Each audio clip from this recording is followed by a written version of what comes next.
Yeah, danger is my assignment. This time it's Africa. Two of our best agents, Summers and Whitcomb, were sent into the jungle to locate the secret breeding grounds of the most powerful germ culture we've ever encountered. Summers and Whitcomb are a month overdue, so the commissioner has sent me to find them. It's the only trail out of the interior to Port Godfrey. Right. If Summers and Whitcomb are on the way out, they'll have to use this trail. Awfully glad they assigned you to help me, Mr. Lovett. We're very happy to cooperate, old man. Especially as it's to both our advantage to see these germs don't wind up in the wrong hands. I have an idea they're in trouble.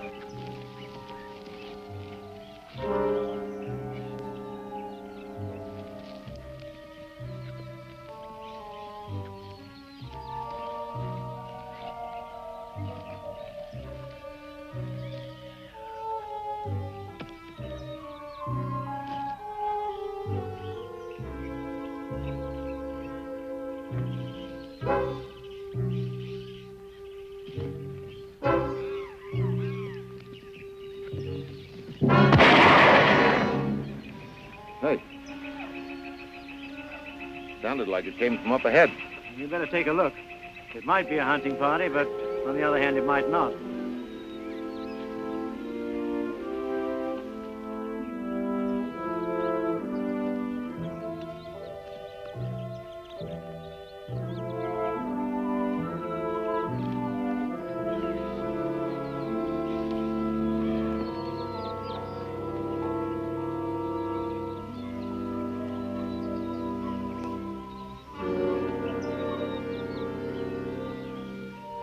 Hello. What's this? Unusual. Yeah, I was thinking the same thing. That's an American-made 4440. Yeah, but nobody but an American would carry a gun like that around here. We prefer our own. You recognize it? I'm afraid I do. That AS stands for...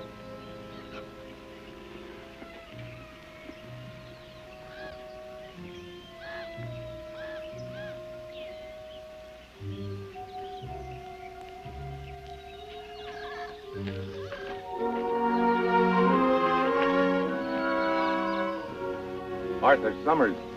Any idea who did this? None. There's no good looking for him. Give a fellow a 20-second start here and you'll never find him.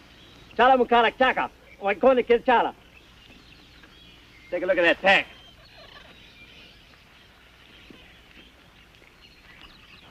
I wonder where your other agent is. I have a hunch Whitcomb was in trouble. Summers was probably on his way to get help when he was ambushed. Probably by the guy that was assigned to guard Platka's parasites. Platka's parasites. Sounds fantastic. Unfortunately, it isn't. Platka was a European scientist sent here by unfriendly interests to develop his deadly germs. Yeah, but he died in Port Said last month, didn't he? Yeah, but he got his culture started and died of his own disease. Didn't he tell your chaps where the culture was hidden? No. We got a hunch he didn't have time to tell the other side either. Well, they must be good and deadly by now. Yeah, that's why we've got to find them before the other side. If Summers' death means what I think it means, they must be close. Yeah. Summers dead and Whitcomb... You no idea where in the interior Summers and Whitcomb were looking for these parasites, have you? Not the slightest. Well, if there isn't anything in that pack, I don't know where to look. And Africa's a pretty big place to search. Pretty crude affair. Yeah, it looks like he made it out of some kind of board. Yeah. What's that? Hey, stencil of some kind. McDonough, looks like. McDonough? Yeah, ring a bell? Slightly, but I can't quite place it. The McDonough expedition. Yeah? About 15 years ago, a scientific expedition to the so-called lost city of Bengar. The which? Lost city of Bengar. Supposedly some ruins rather deep in the interior. Actually, the whole expedition was a fiasco. They never found a thing. Their theory was that this so-called lost city never really existed. Or if it had, all traces of it had slowly sunk away or rotted away or disappeared into the jungle. Interior, huh? How far in the interior is this place? Oh, about 150 kilometers. I wonder if Summers and Whitcomb could have been in that area. Summers could have found that almost anywhere in the jungle. Could have been carried off by natives or something like that. I suppose so. I'd still like to find out a little more about that region. Well, there is one man who might help us. Who? Stauffer, a white hunter, Port Godfrey. Yeah? Well, let's look him up, huh?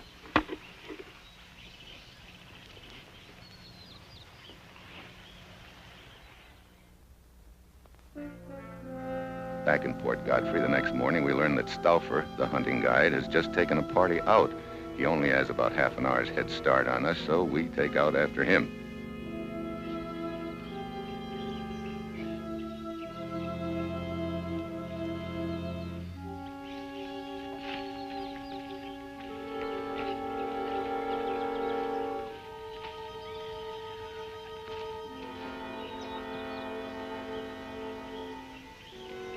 Oh, Mr. Stauffer, Yes, Mrs. Kepler? you may call me Maria. What is it you wanted, Mrs. Kepler? Well, I'd like to take a picture of each one if we come through here. Of course. Oh, Colonel Frobisher, you're first. Right, oh, my dear. Now, make me look handsome. This is a risky business, you know. Make your husband jealous. Thank you. Ah. Senor Corrado?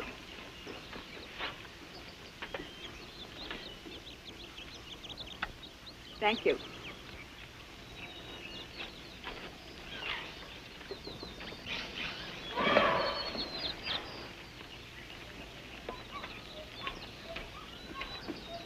You omitted your husband, Mrs. Kepler. This is a very strenuous business, Mr. Stauffer. You seem to be doing all right for yourself.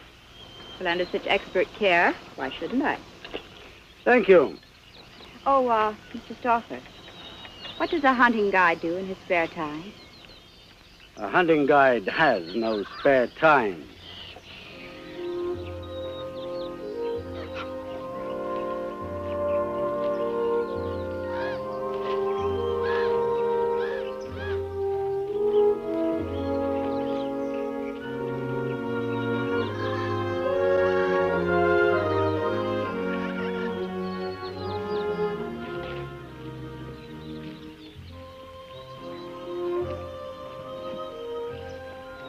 How about a little breather here? Anything you say, old chap. I certainly could use one.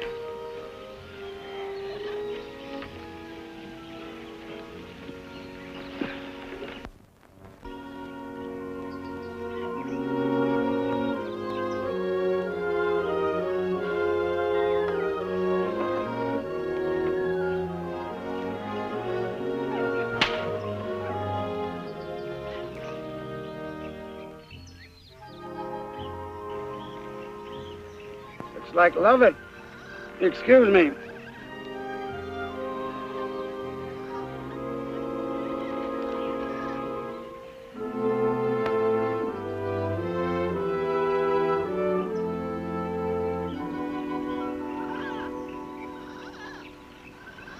Hello, Lovett. Stauffer, Steve Mitchell, United States. Glad to know you, Mitchell. Stauffer? Mm-hmm. What can I do for you? Do you know of a place called the Lost City of Benga? The area, sure. There's nothing much there but a small lagoon. Matter of fact, I happened to pass near there last week. Did you see or hear anything of two men called Summers and Whitcomb? Summers, Whitcomb. No. Could they have been in that area without you knowing it? Oh, there's always a chance. Not much of a one, though. The natives usually keep me informed if there are other white men around. Yeah, no. How do I go about getting there? No, that's easy. Just tag along with me. You going near there? Yes, I've been hired to take this hunting party to the Canna Plateau country. That's right near there. Yeah, but it's a little late in the season, isn't it? I know, but they're anxious to get in some extra hunting, so I agreed to take them. Who are they? Well, that couple's a Mr. and Mrs. Kepler, retired colonel named Frobisher, and a Mr. Corrado. Did they know each other before they engaged you? Don't think so. Staying at the same hotel and cooked this up between them. I see.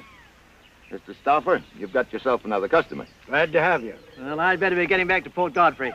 Goodbye. Good luck. Bye, Lovett. Bye.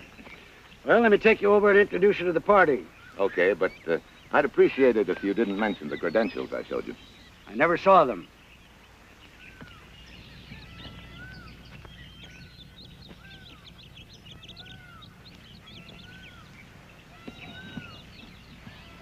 Mitchell, this is Mr. and Mrs. Kepler. How do you do? Colonel Frobisher. All right, sir. Delighted. Mr. Corrado. How do you do? I must say you don't look your best in a pith helmet, Rudy. As long as you're amused, my dear. I'm sure we can fix that, Mr. Kepler. Oh, let him go. He's just in a grouchy mood. I think we're all sufficiently rested, Stouffer. Yes, let's get started. Right. If none of us has any objections, Mr. Mitchell's going to accompany us. Splendid. All the merrier. I do not agree. Small hunting parties have more luck than large ones. Where we're going, there's plenty of game for everyone, Corrado. Of course, of course. I predict we'll all bag a head or two. Besides, Mitchell's not hunting. He's going to do some sightseeing at a lagoon near where we're going.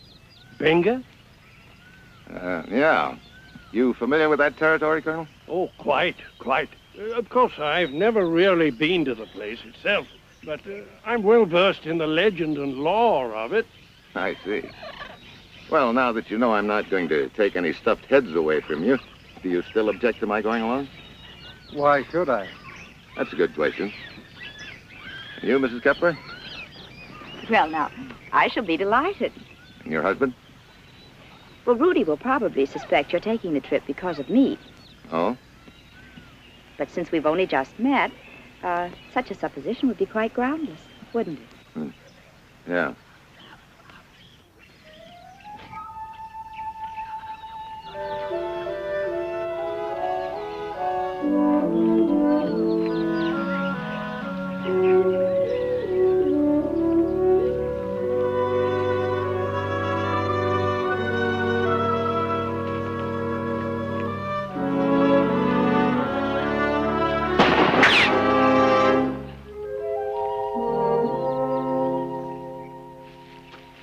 That was real cute, Barada. I'm sorry. It was inexcusable. Can I help it if I stumble? Why wasn't the safety catch on? The rifle is new to me. It will not happen again. It better not, Buster. I have already apologized, Mr. Mitchell.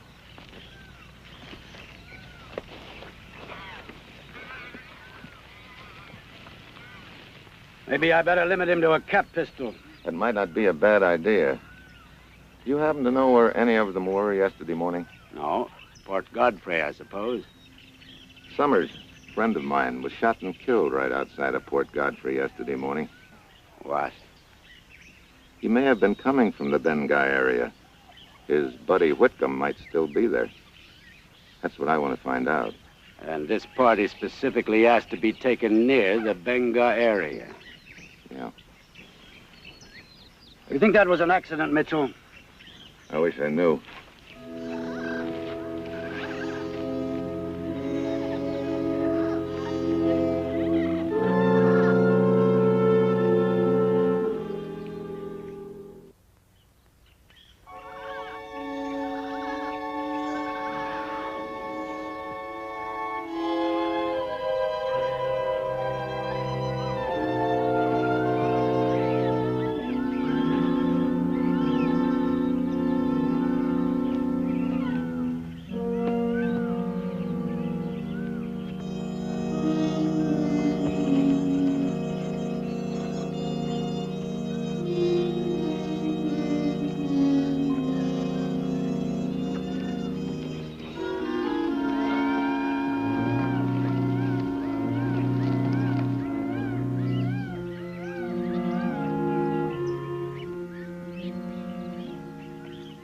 It'll be dark in 2 hours. We'll camp here.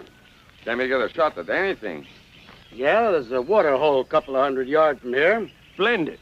We'll get in a spot of hunting while they're setting up camp. Come along, Mitchell. No, I think I'll stay here and help them set up camp. Oh. Maria? Well, you'd better go along without me, Rudy. Why? I have a headache. I'll just stay here and rest. Oh. I see. Good luck. Thank you so much. Well, Mr. Mitchell, we two seem to be the old stay-at-homes, don't we? Yeah. Don't you think you better go take care of your headache? Headache? Oh, yes, of course.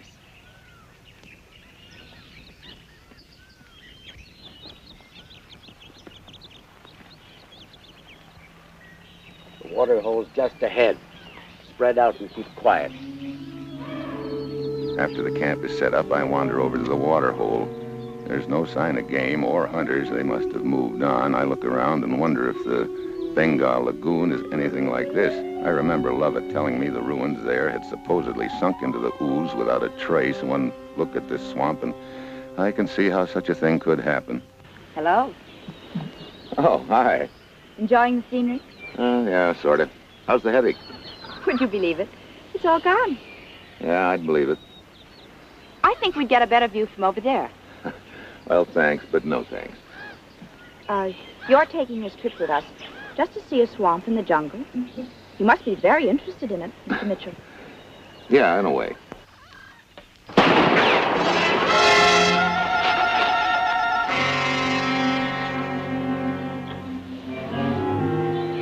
Where did it come from? Could have come from any place.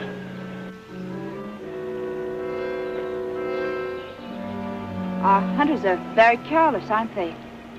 Yeah. Come on, let's get out of here. Well, right now I've got a lot of questions chasing themselves around in my head, all of them unpleasant. Was the shot carelessness? Was it Maria's jealous husband? Or was Maria a decoy to line me up for a shot by somebody who doesn't want me to make a trip to the Bengal Lagoon?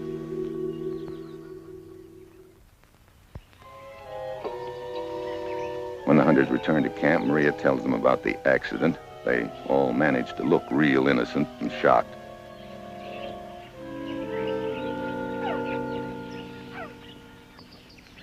I say, what a beastly thing to have happen, old chap. Oh, it could have been more beastly, I guess. As you see, others besides myself are sometimes careless with weapons. Couldn't possibly be me, old boy. You know, I moved away from the water hole. Like to play the lone hunter, if you know what I mean. But I'm positive I was well out of range of camp. As it turns out, it would have been much safer to join the hunting party rather than stay here in camp, wouldn't it? Yeah, I guess so. Well, in any case, I'm quite sure the shot didn't come from my rifle. Oh, no? I found nothing to shoot, so I didn't use my rifle at all.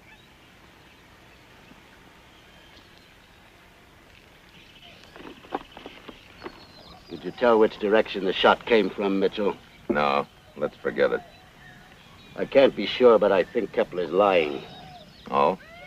We were all taking shots as they presented themselves.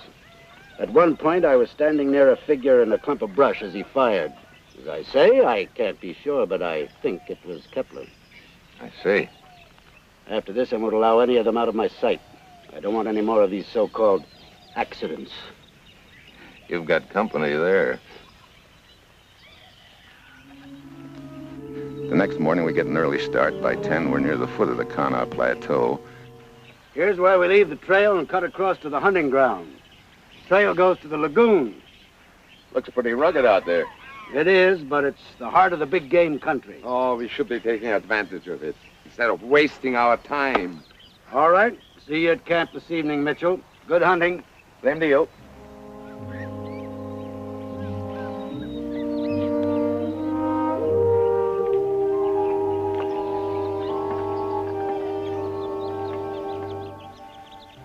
The hunting I've got in mind, I want to do alone. My hunch is that somewhere close lies the answer, not only to what happened to Whitcomb, but maybe even the location of Plotko's parasites.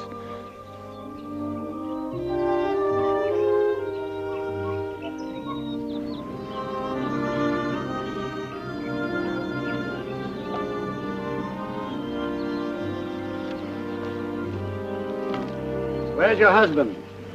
Well, I noticed my camera was missing. He went back to look for it. I said there was to be no more splitting up. The rest of you wait here.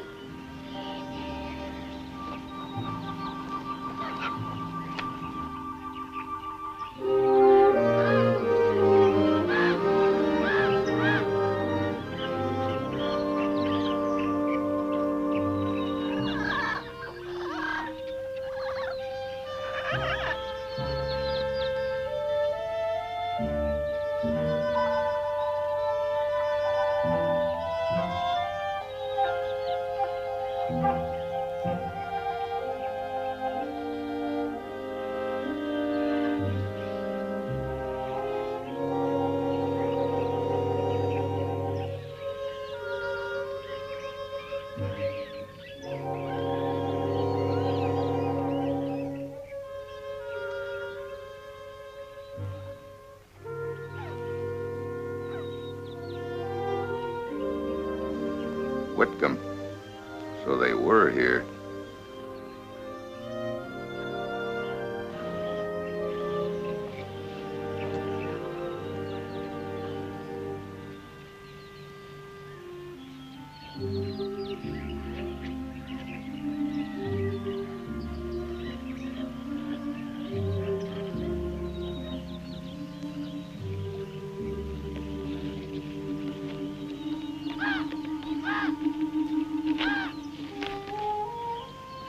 This is the location I described in my report. I'm leaving this information here as a precaution in case anything happens to me.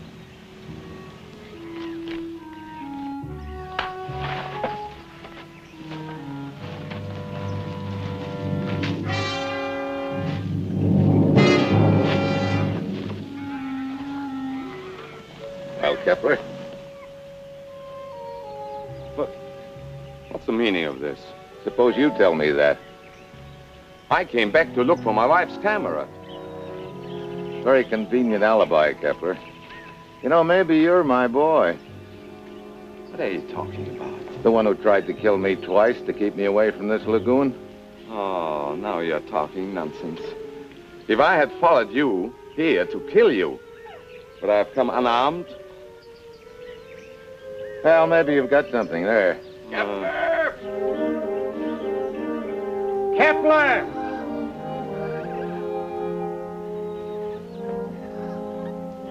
Kepler! I've been looking for you, Kepler. I thought I made it clear no one was to leave the party. I was looking for Go on back and rejoin the others. What's this? The grave? Whitcomb? Yeah.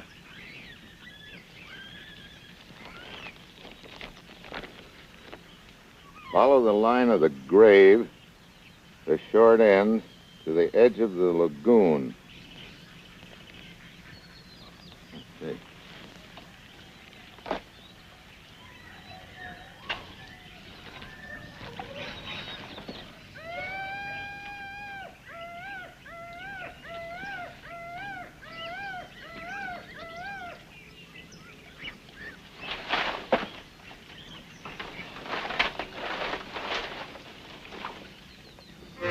What in the world is that?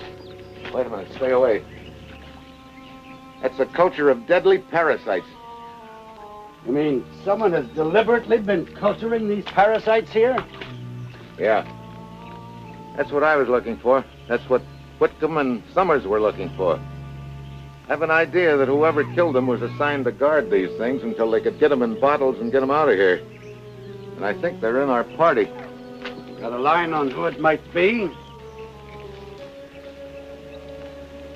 I'm afraid not, Stauffer. See, he didn't write anything except the location.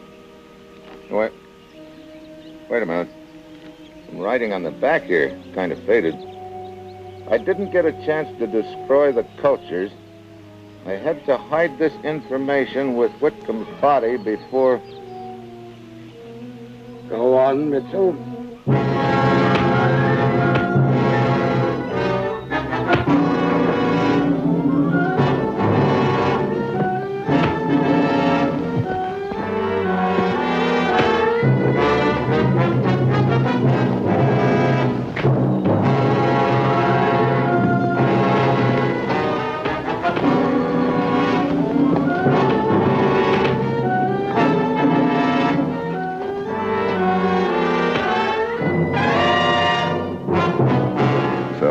Stauffer was my boy all along. Well, now he's on ice for a murder charge, and when I get those bugs destroyed, the job's wound up. But the next time they tell me I've got to track a killer through the wilderness, I'm going to hold out for Central Park.